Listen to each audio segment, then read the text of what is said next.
আরোপিত শুল্ক কমাতে যুক্তরাষ্ট্রকে প্যাকেজ প্রস্তাব দেবে বাংলাদেশ। 25টি বোয়িং ক্রয় সহ এমন একটি প্যাকেজ নিয়ে যুক্তরাষ্ট্র সফরে গেছেন বাণিজ্য উপদেষ্টা।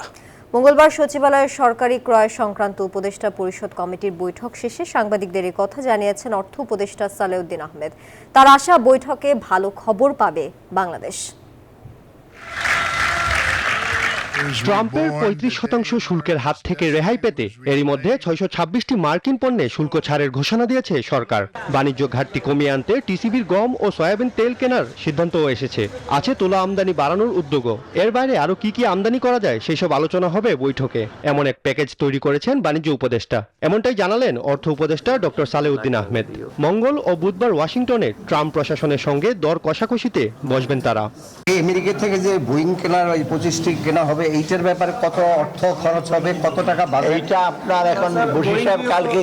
বান্ডেল থাকলে প্রতি সেনমানিতে টাকা বাঁচবে। বিকাশ সেনমানি বান্ডেল কিনে জিতুন প্রতি লেনদেনে। আরো আছে, ওই প্যাকেজটা নিয়ে গিয়েছে যে কি কি কিনতে পারে সেটা আমি এখন সামরিক সরঞ্জাম। চট্টগ্রামের পরিত্যক্ত জলিল টেক্সটাইল মিলের প্রায় 55 একর জমি লিজ দেওয়া প্রসঙ্গে উপদেষ্টা বলেন, সামরিক বাহিনী এটি নিতে আগ্রহী, তবে প্রতীকী মূল্যে সরকার কাউকে আর জমি বরাদ্দ দেবে না বলে জানান উপদেষ্টা। জলিল টেক্সটাইল মিলের জমিটা যেটা নিতে চাচ্ছে সেটা আমরা প্রপোজ করেছি যে আমরা ওই যে প্রতীকী মূল্য দেব না, এখন থেকে প্রতীকী মূল্যটা অ্যাভয়েড করবো।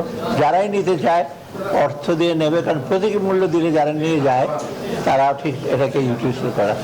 ক্রয় সংক্রান্ত বৈঠকে সার কেনার পাশাপাশি স্পট মার্কেট থেকে এক কার্গো এলএনজি কেনার সিদ্ধান্ত হয়েছে। আহাদ চৌধুরী, নিউজ 24, ঢাকা।